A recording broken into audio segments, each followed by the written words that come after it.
Welcome to Behind the Barcode, the podcast that goes beyond the label to uncover the stories of the faces behind your favorite products. We're your hosts, Anna and Sydney.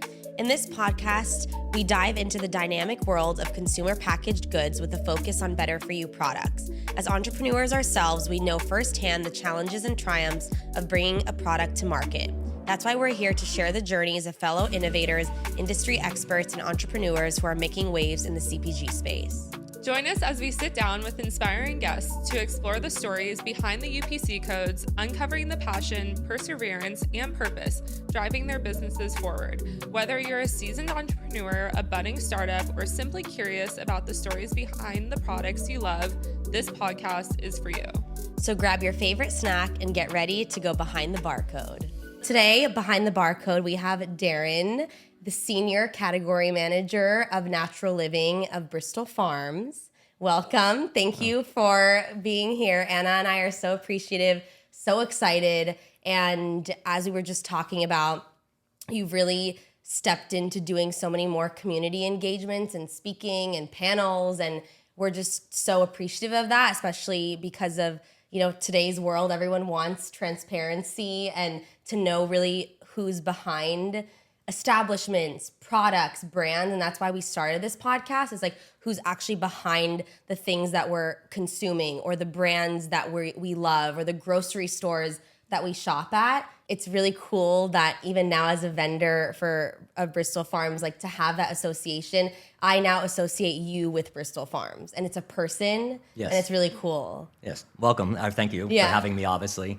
That was really the point of why I kind of got a little bit more public about things, because my idea was that when I was working with vendors, most people come to me and they see me as a buyer and that what they can get from me, or what opportunities they have with me. And, with everyone, we all have our own stories, our own personal stories. Yeah. And so really for me, it was really more nourishing on a personal level to get to know everyone. And it really started when I came to California 5 years ago, right before COVID. Okay. And, I wanted to kind of a fresh start in From California. where? So I originally am from North Carolina in Charlotte. So I lived there for 15 years. Crazy, yes. Yes. And then I went to Florida. I've moved around a lot.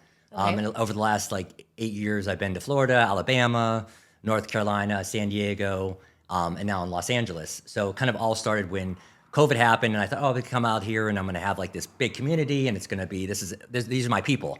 I'm gonna come here and everyone's living the life, and we're all gonna be at the beach every day. 2 months later, obviously that's not happening. COVID happens. This is okay, now I'm okay, my family's not here, I'm by myself. What do I do? So, like everyone, 2 years go by, COVID happens. And at that point around when things started to open up a little bit more, I was able to move to Los Angeles for my current position, which is Bristol Farms, and go there. But I started realizing that when I was in North Carolina for so long, I had this big community of brands and brokers and vendors. And, that's what nourished me. With my normal daily day was connecting with people. For 2 years when I moved here, all of a sudden I had, there's no community. Everything was happening through Zoom, like everyone. It was just a normal, and so it's weird to me because I know when people knew me, they were going to be more supportive and vice versa. So not having that. And then when I moved here, and then I kind of had this idea of on LinkedIn, why don't I see a few other friends who are kind of making it a little bit more beyond just saying I need a job. And so I kind of put a few things out, and now it's been amazing for me because I met obviously both of you through it. Yeah. And when I know you, hearing your story, we've had a conversation a lot. Hearing your story, and I'm not looking at you as French squirrel. Yeah. I'm looking at this is awesome. This is a young woman who's starting her own business, and that's I admire that. Because as I've gotten older, one of those things that I'd hoped is start my own thing as well. And seeing someone who's inspiring to you're going beyond. So for me, that's kind of how I guess seeing, and that's what having this community has done for me, is creating something outside of, my position as a buyer. Which can be transactional. Yes, yeah. People are only they only see value in me, or I see value in you because what I can get from you. Right. And what I want to do is I'm going to support French Squirrel because it's your dream. And for me, it's having your dream so be nice. nourished is the I love that. Well, buying into your dream. Yes. Yeah. Oh my God, that's so sweet. Okay, well, first of all, thank you. That was really, really nice. Oh, yes. And for everyone listening, we did connect on LinkedIn, and people ask me that all the time. How did you get into Bristol Farms? And I obviously I don't just say, oh, well, from LinkedIn, but we applied and we were in distribution with the correct distributors, but it was through LinkedIn that we initially connected. And I know you started posting about your health journey as well. And I commented a few days ago on your post, and I said, vulnerability creates connection. And it got a lot of likes on that comment on your post. Yes. And so I don't know if you know this, yesterday I was at LinkedIn's headquarters. Okay. And in San Francisco, I just got back last night. Oh, nice. And I'm a LinkedIn super fan, as you are, and it was about competing to be in their office for their office snack. Anyways, regardless of that, I just had to tell you that I was at their That's awesome. corporate That's amazing. offices. Thank you. Can you tell us why you like LinkedIn, and then like how you got started even posting your health journey and what that did for you, besides what you just said about the community? Just expand on it. You know, I mean, again, going back to, you know, my experience in my past, I was event coordinator, so I was really big about building community. And I guess one day, I think I saw someone, I can't remember the person's name, but someone I knew posted on there, and I saw that they were getting like, you know, it was more relationship based and it was more community based. So I was like, oh, you know, so I had this idea of, you know, why don't I tell people who I am? Because it's, you know, it's always been, it's part of me. You know, it's something that, you know, my health journey that I've dealt with, it's not something that I can just forget. You know, it's the reason why I'm in this industry. So for me not to embrace it, because, you know, I mean, there were many years I've been dealing with my health for 29 years. And, you know, it was hard because, you know, it's something that's very isolating when you're going through health challenges. You know, in the beginning, I tell everyone, it's like you have this like big support community. Everyone's like cheering you on because, you know, it's like, it's new. It's you know, and it's kind of a weird phenomenon to have people who are just, you know, supporting you so much because of your health. And then as you kind of, with chronic illness is what I've dealt with, you know, people tend to, you know, kind of fall off a little bit as far as that, because then it becomes like, okay, it's such part of your life, on a daily life. Identity. It's your identity, yeah. And I didn't want it to be my identity. Yeah. So even when I was working, you know, my coworkers, it wouldn't have been something I would have discussed with them, because for me I didn't want it to be a weakness of like, okay, this person has health issues, so they can't do something. And so really the reason why I kind of posted it is I wanted to show people like, yes, I have health issues. It's not something I can deny or run from, or it's part of me. But then if I can show people, okay, I have these issues, like, and everyone, you know, I mean, everyone has their traumas or their challenges or whatever, you know, whatever in your daily. But if you're able to show someone, okay, you have those, but you can still make it through, and you can still be productive, and you can still add value to people. So that's really kind of how I started. I wanted to show people like, yes, I have health challenges. Yes, on a daily, it can be very challenging for me on a physical, you know, challenge. It doesn't mean I can't do something. It just means, okay, I have to work a little harder, or I have to do a little bit more than the average person may. But if I can show people that, then I can feel like, okay, well, that's going to be inspiring. So really it was, okay, I had to find a reason why I went through all this. Like I couldn't just say, you know, I went through this because I wanted to have a badge saying, oh, you know, woe is me.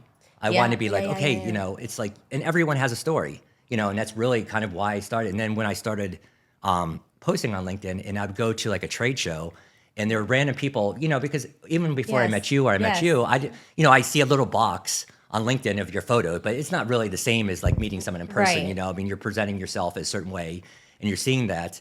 And then when I would go to a show and being able to be like, people are walking over to me and like, oh, I know you from LinkedIn, and oh, you know, I know your health thing. And that's how they approach me. They're not approaching me because I work for a company. They're purely approaching me like, I just want you to know that you inspire me, and I really connected to your story because and they would tell me their own personal story. Wow. And it was amazing to, you know, it feels, because then it took that loneliness away that I can sometimes feel going through it, and felt like, okay, well, look, there are people challenging. If I can use this for a reason, and not just be like, okay, well, you know, just crawl in a hole and say, okay, well, this is the end.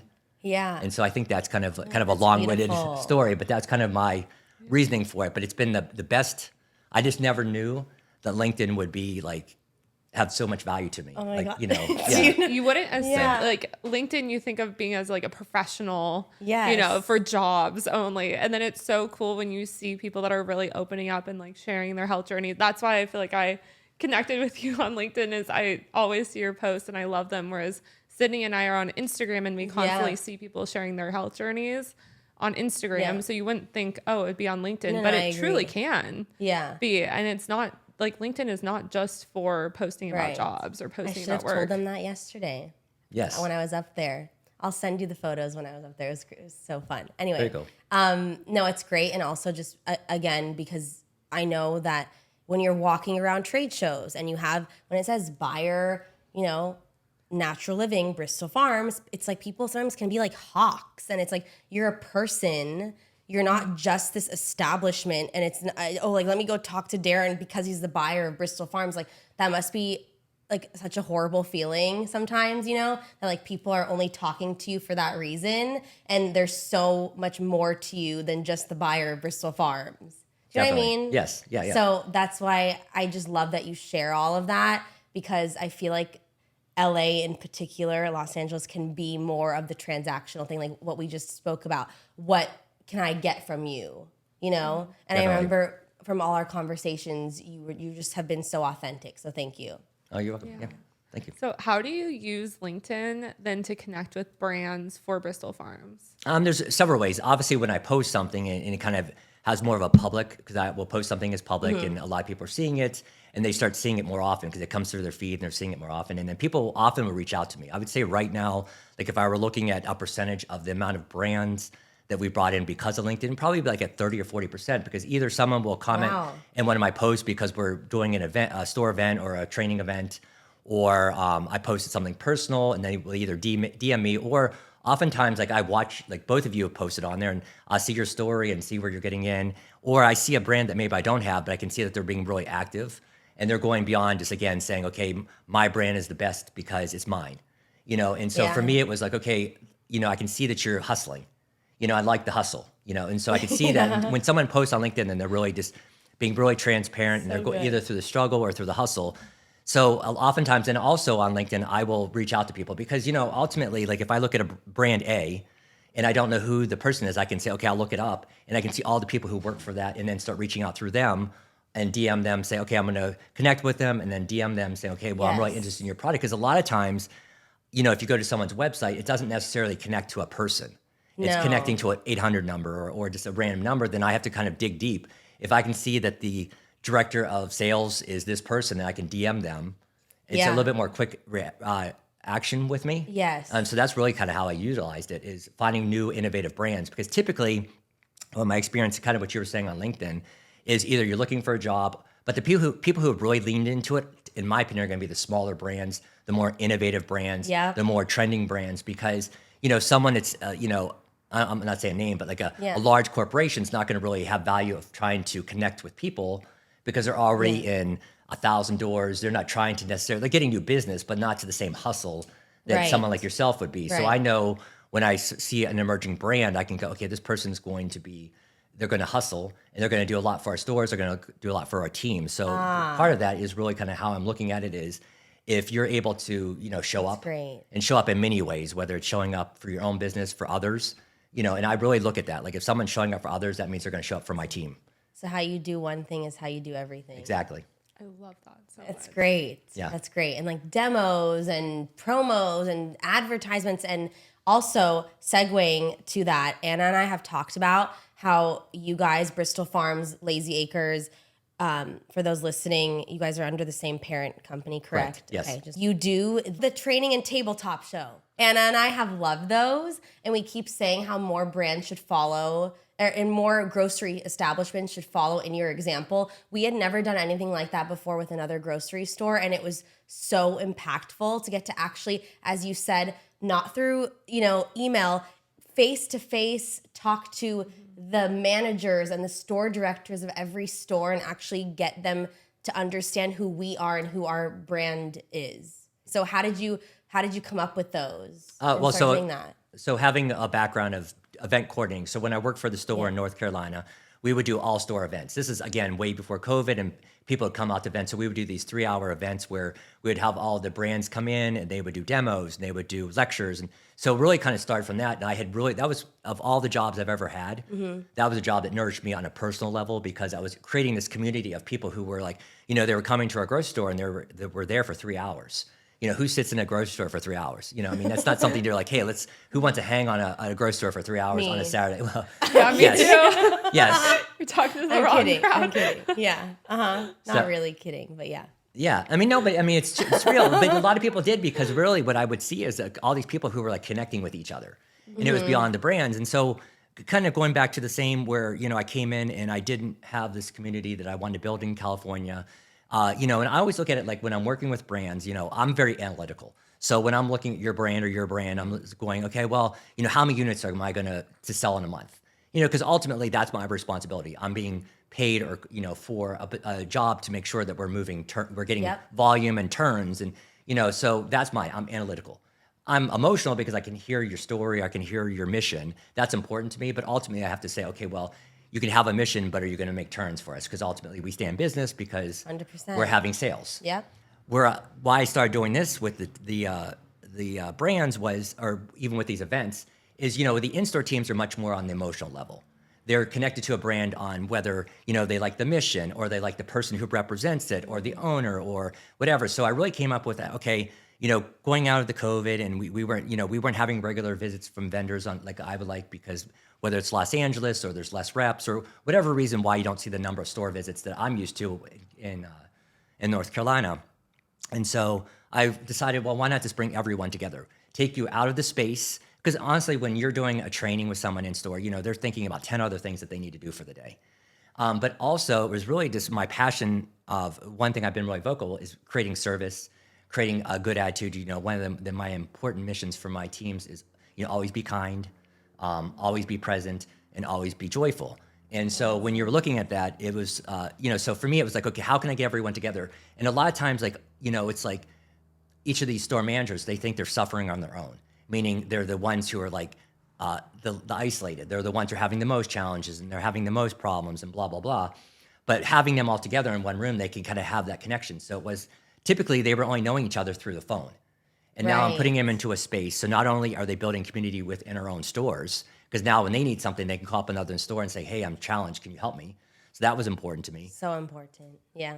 Sorry. Continue. You're good. And and then having another opportunity to really get to have a day where people could just feel dedicated. They could have a space that's dedicated to the learning. It's dedicated to training. It's dedicated to just a relaxed environment. And so that's really like, even when I do these events, it's not that I don't overthink it.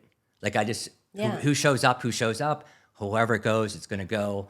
Probably Darren 20 years ago would have been like, okay, I need to like A, B, C, D, and we need to have this laid out, and I need to have this sign and this. I think with age, sorry, I'm aging myself, but as age, you start to like lessen the importance of perfection. Yeah. Because obviously perfection I think the saying is that the enemy of progression is perfection.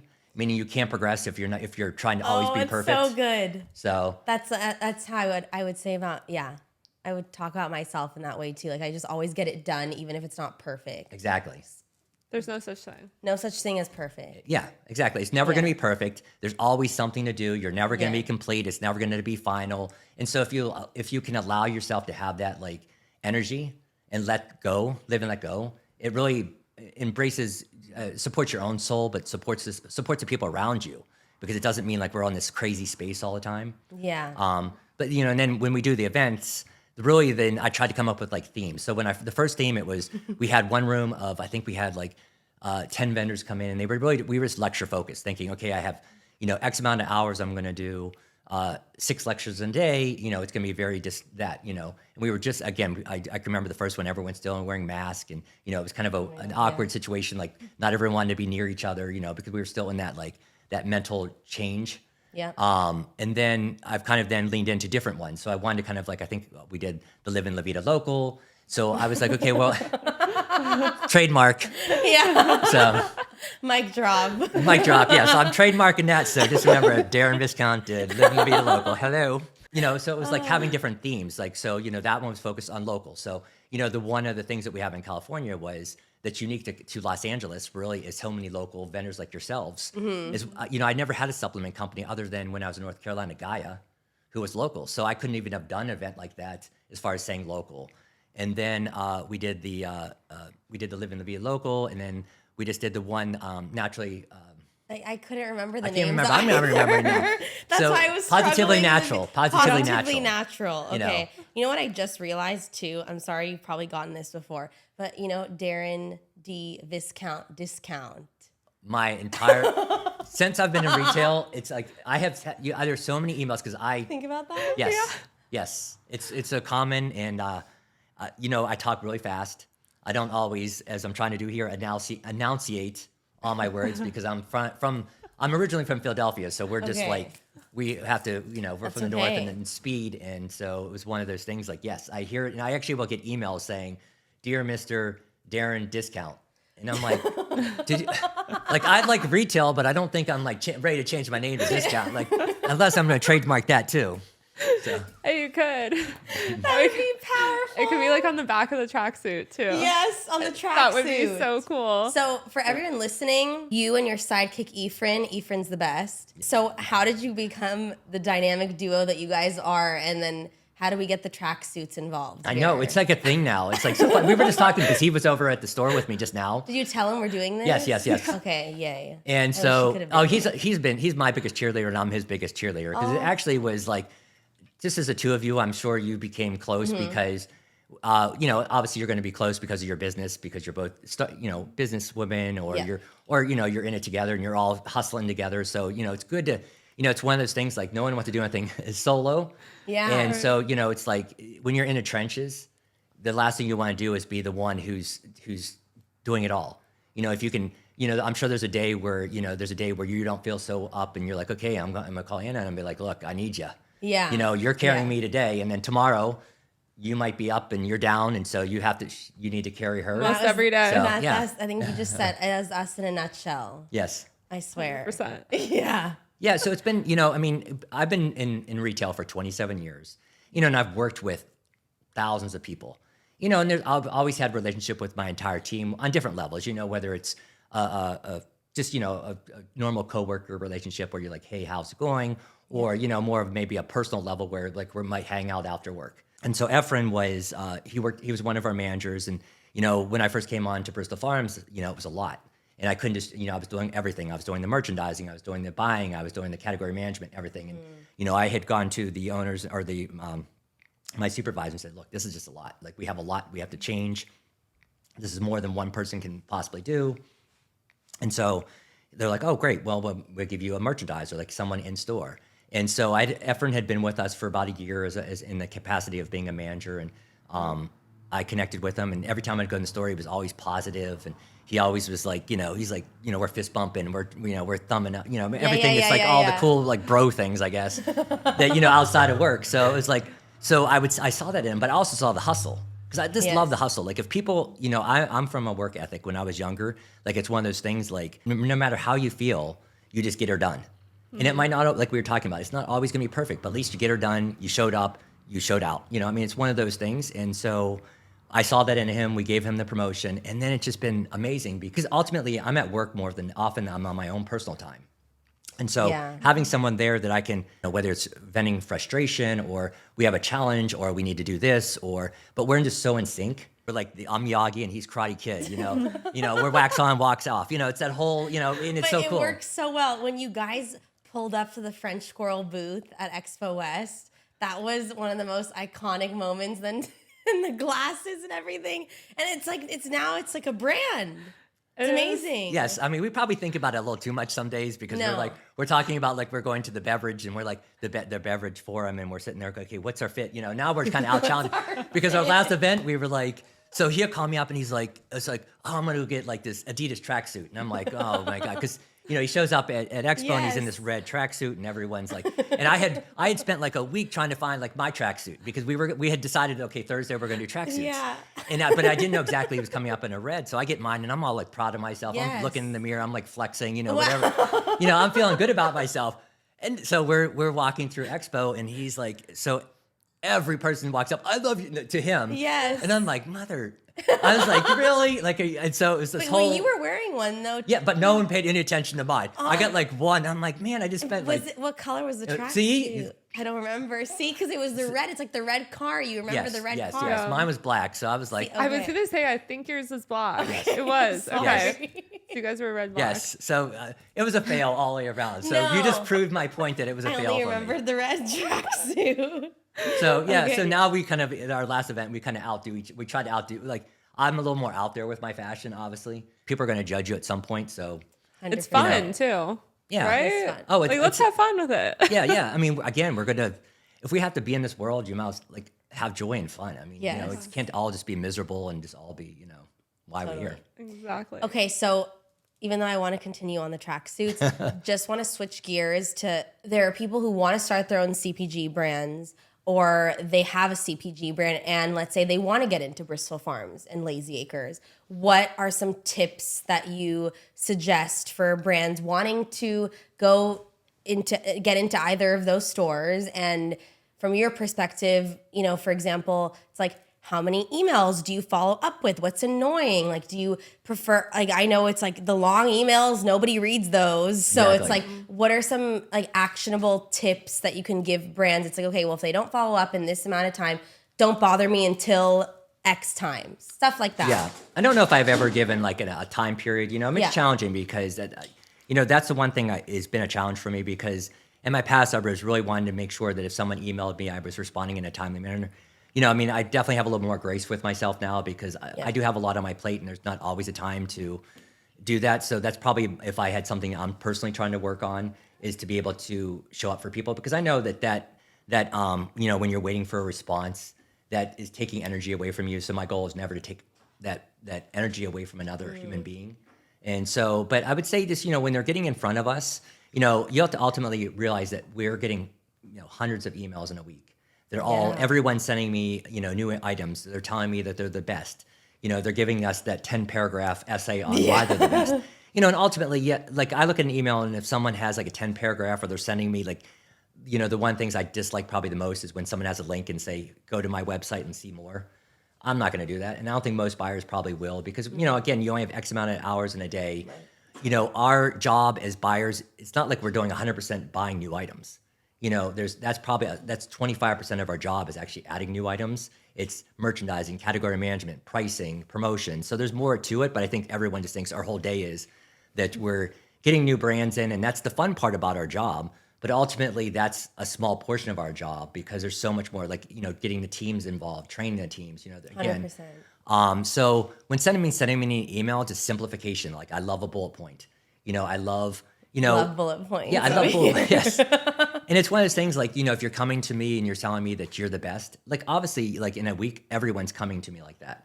My assumption is that you're going to tell me you're the best. You're the best of everything because I wouldn't think that you would come into the room thinking, I'm okay, but you still stalk me. And so I think that if you can simplify, I read a really great book called Gap Selling, and really it was understanding whether on a personal level or on a business level of understanding the person in front of you and what their needs are, because we all have needs. And so if you're able to, it's discovering the person in front of you and understanding what are their needs, how do I service those needs, and that's part of the discovery process. Okay, I understand retailer A needs this, and this is how I'm going to provide that service to them. And that's where you're sitting there and you're bullet pointing like, okay, one of my frustrations is a lot of people will come to me and they don't tell me if they're in distribution or they're direct. For us as a company, that's very important to me because I'm going to work with you two different ways. Distributor brand's easy. I can get it in quickly. If you're direct, it's going to take a little more work. We're going to have to do paperwork. We're going to have to, so there's a little more involvement. So for me, that's, oftentimes I have to respond saying, are you direct? Because that's the most important thing to me first. Yeah. And then what are your promotions? Do you have a sales rep? Do you have a broker team? All the details of like, how you're going to be working with me. Because ultimately, like I said, I can have 100 emails all telling me they're the best gummy supplement. Yeah. But, I'm seeing 10 other ones the same way, but how are you really going to work with, what's your in-store team? What are your promotions? How are you going to get it off the shelf? Because the easiest thing as a buyer is to bring something to the shelf. The most difficult thing is to get it off the shelf. Mm-hmm. So what is your plan to help us get it off the shelf? But realistically, the way I'm looking at it, or the way I think brands should really look at it is, anytime you're presenting to me, I see you as more work. I don't see you as Sydney. I don't see you as Anna. I see you like you're creating more work for me. And no one ultimately wants more work. Yeah. Like, I don't care what anyone says. Like, ultimately, we may love our jobs. We may love everything. But ultimately, I don't think anyone's like, I've worked 50 hours, but what would really be fun? Let me work another 10 hours. So I think it's just being graceful or understanding that person in front of you. And they have limited amount of time. How can you get to your point the quickest? I was just going to say, you got to get to the point. What recommendations do you have for brands once they launch into Bristol Farms to make it really successful? I mean, for us, it's going to be two different. It depends on your category. Like obviously, if you're a food brand, it's going to be a little different because it's going to be really heavily promotion based. Because ultimately, if you're a bag of potato chips, customers to create new trials, you're going to have to do a promotion. You're going to do 2 for $7, 2 for $5. So it just really depends on the category. If you're looking at like supplements or health and beauty, supplements is a little different because you're going to have a little more education, like the CMOS. You're going to have to first educate the team on, how's that product different than maybe a competitor's, what value, what added value, how you're going to talk to customers. So it really depends on the category. So that's what I'm looking for. So I'm really the two things, the most important thing, depending on the category, are the promotions. How often you're running promotions, because the only way you get new trial, truthfully, is through promotions. And that's how I shop. Like if I'm in a store, I'm going to buy the promotions. I'm going to see the sale item. Yes, we all have the 90% of items that we buy on a daily. I mean, those are what they always say, like the 5 things that everyone eats every week. Yep. Those are the things I understand. But to get that other 10%, it's going to create promotions. So that's the added value of the promotion. It's getting in front of the customer to create trial, to change their shopping experience, changing their different decision making is with promotions, and then with the trainings, helping the teams understand, okay, a customer is going to come in, they're going to say, how do I take this? Or what's the benefits of it? Or, without saying obviously that it's going to cure all. Yeah. But still having that value. But really, again, understanding that now this is how you work with the teams. So I'd say those are the most important things, is really just education and promotion. I've actually personally always wanted to know this. When submitting promotions for French Squirrel and choosing the months out of the year, there's obviously thought behind it based on the category. I've always deferred to our distributors to say, hey, like we would love if you could make a recommendation based on your knowledge of sales and knowledge of Bristol Farms. For sure. For example, French Squirrel is a chocolate product. Chocolate sells the best in the winter time near the holidays, obviously. And so then we went on promotion during the months where there wasn't that natural spike in sales. Yes. I believe when it was June or something like that, where it's summer, people aren't buying chocolate as much. So, okay, how do we get them to buy chocolate in the summer at Bristol Farms? Is we put it on promotion during that month. Just, I don't know if that was correct, one thought behind there, but do you have any tips on when you would know when to go on promotion? It's hard because, we have so many brands, I mean, we're working on promotions on a typical like 200 to 300 brands, in a year. Most people will do quarterly promotions. So that's an expectation for us, at least doing quarterly promotions. And then with your product, it's more seasonality, which yours, I think with the CMOS, it's a little different because you definitely, what we found is we really, in Los Angeles specifically, I haven't had that seasonality thing. Yes, there's a little bit more dip in the summertime, but we really haven't seen sales dip that much compared to like a chocolate. So realistically, like when I'm working with a brand like yourself, is typically because of the seasonality, we would want to do more promotions during the holidays or during the winter months because people squirreled away. Yes. You're welcome. Thank you. Because we did one in an off month and one during the best month. So we did one of each. Yeah. Yeah. And it's good. Sometimes it's experiment because you just never know what the buying cycle, I would say like we have other, not similar to yours, but other brands of like chocolate. And I would say that we were running it 4 or 5 times a year, and we do just as well in the summertime. And maybe it's because it's a brand that's a little bit more out there, so people know it's a chocolate bar. So it's a little bit more traditional. Like most people buy candy or chocolate on a daily. I don't know if that is seasonal, where maybe you're a product yourself because it's a little bit more. It becomes more gifty as well. Yeah. So I think the value. So for you, maybe having that where you're doing October, December, so you're hitting it in the more leading up to the holiday, and then maybe end the holiday season kind of changes. So it really is just my assumption, and when I'm working with a brand, is that they should know what their seasonality is because they have either empirical, they already know what's happening in another location and what they saw already. A newer brand, it's gonna be a little more difficult because maybe you don't have that history. But I think understanding. But my expectation is you're going to come to me and help me with that because again, I'm being exposed to 300 brands, and I used to when I was first starting out, I would have managed and said, okay, I want to have only 1 greens in October, and I want to have 1, so I'm not having competing. I still kind of do that a little bit. Yeah. But just because we have so many promotions, it's a little bit more tricky to say, okay, I'm only going to have 1 thing in a category on promotion.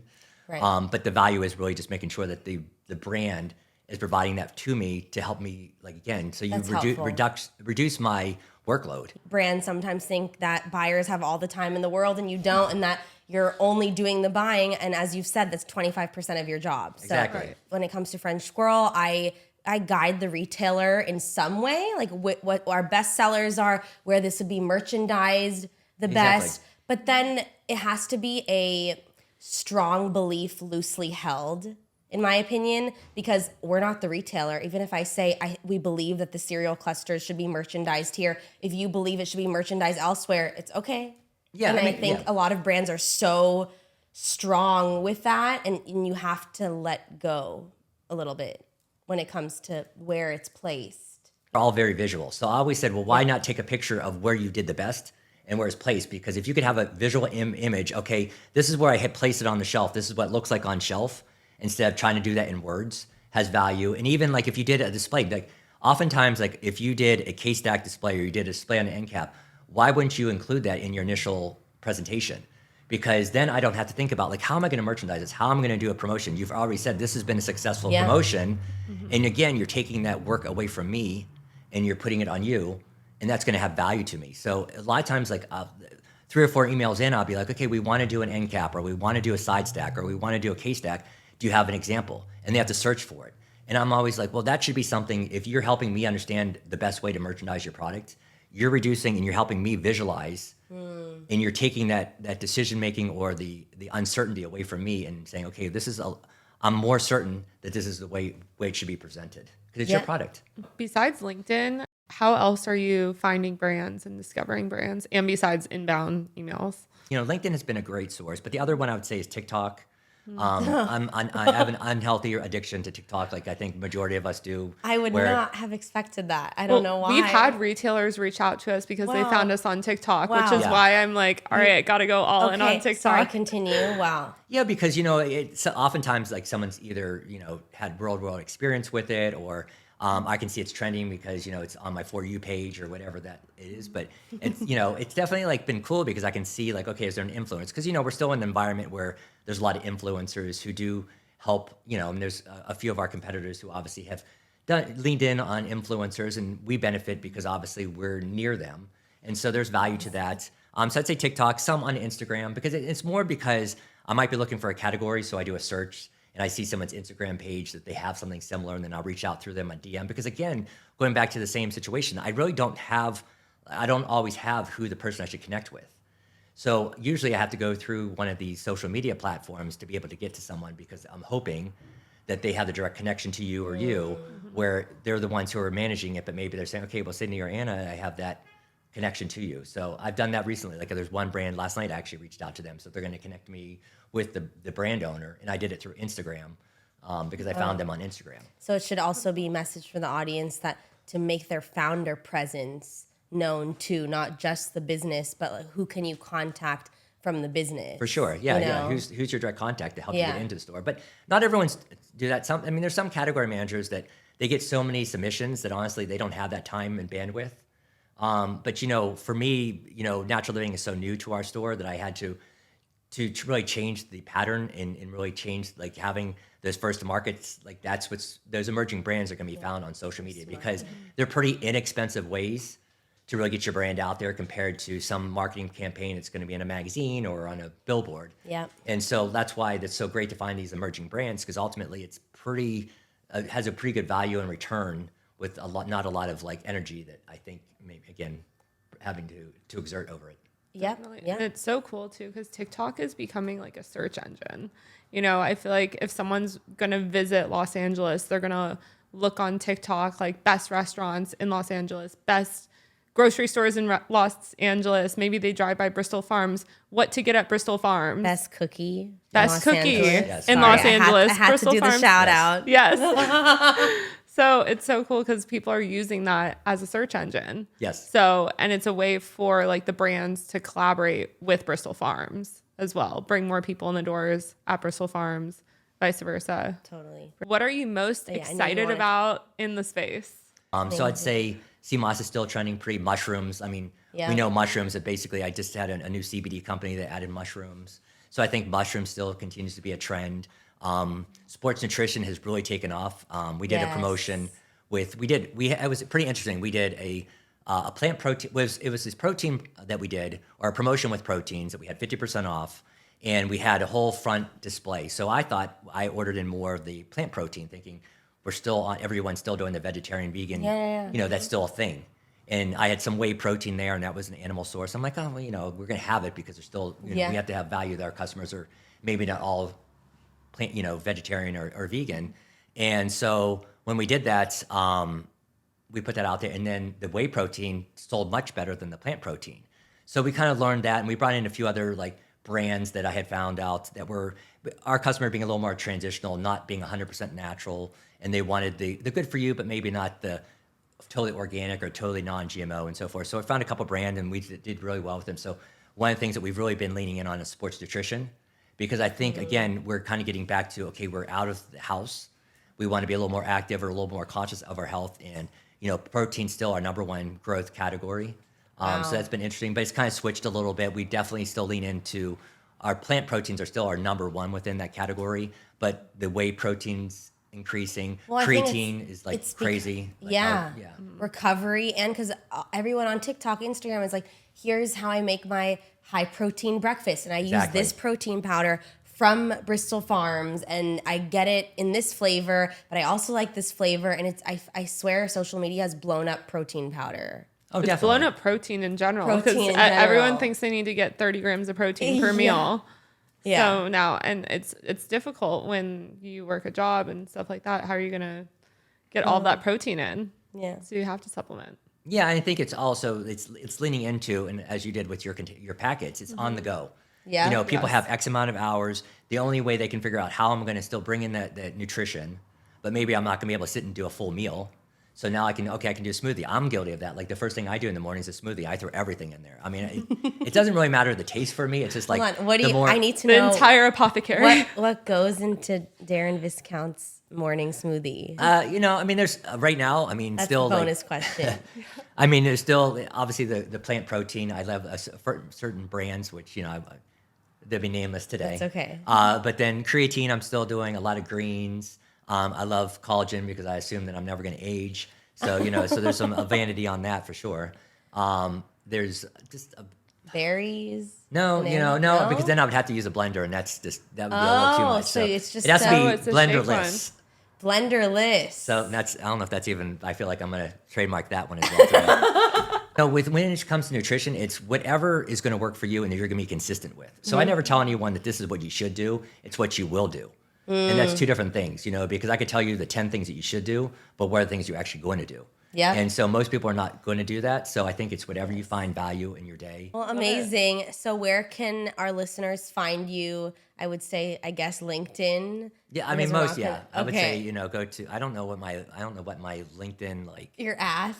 I don't know. I just know my name is at Darren Viscount, but I don't know what I'm sure there's a URL or something that's associated with that. But that's where I do spend majority of my social media. I do have a TikTok page, but I have not put it publicly. That's okay. Okay. Well, thank you so much. This episode was extremely valuable, and I think I had the best time recording this. Oh, thank you. Thank you so much, Darren. Thank you for having me. I appreciate it. Thank you.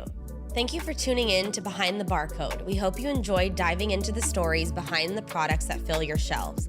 If you enjoyed listening, be sure to subscribe, rate, and review our podcast on your favorite listening platform. Stay connected with us on social media for updates, behind-the-scenes content, and sneak peeks of upcoming episodes.